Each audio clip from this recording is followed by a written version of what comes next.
ईद-उल अज़हा आने में कुछ ही दिन बाकी थे।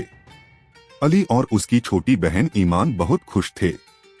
उनके अब्बू ने कहा, इस बार हम अपना बकरा खुद खरीदेंगे, उसकी देखभाल करेंगे और अल्लाह के लिए कुर्बानी देंगे। अगले दिन अली, ईमान और अब्बू बकरा मंडी गए। वहाँ बहुत सारे बकरे थे, लेकिन एक सफेद, प्यारा और मासूम सा बकरा अली को बहुत पसंद आया। उसके लंबे कान थे और उसकी आंखों में एक चमक थी। अब्बू, ये वाला ले लीजिए, कितना प्यारा है, अली ने खुशी से कहा। अब्बू ने मुस्कुराकर वह बकरा खरीद लिया। बच्चों ने उसका नाम बबलू रखा। हर दिन अली और ईमान बबलू की अच्छे से देखभाल करते, उसे ताज़ा पानी देते, हरी घास खिलाते और धूप से बचाने के लिए उसके पास छतरी लगाते। ईमान रोज उसे सूरह इखलास सुनाती और प्यार से उसके सिर पर हाथ फेरती।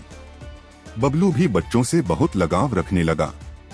जब ईमान उसे बुलाती, वो दौड़ता हुआ आता। अली उसके साथ खेलते हुए कहता, ये सिर्फ हमारा दोस्त नहीं, ये अल्लाह के लिए कुर्बानी है।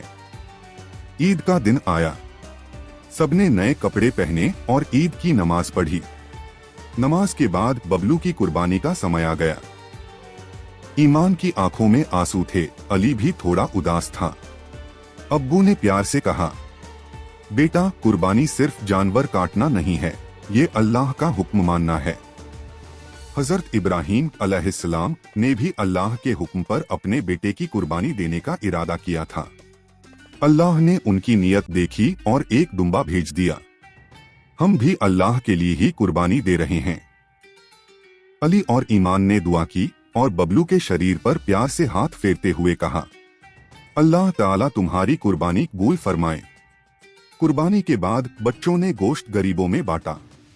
उन्हें एहसास हुआ कि कुर्बानी सिर्फ जानवर देने का नाम नहीं है। अली ने अपने दोस्तों से कहा, कुर्बानी हमें सिखाती है प्यार, सेवा और अल्लाह की आज्ञा का पालन।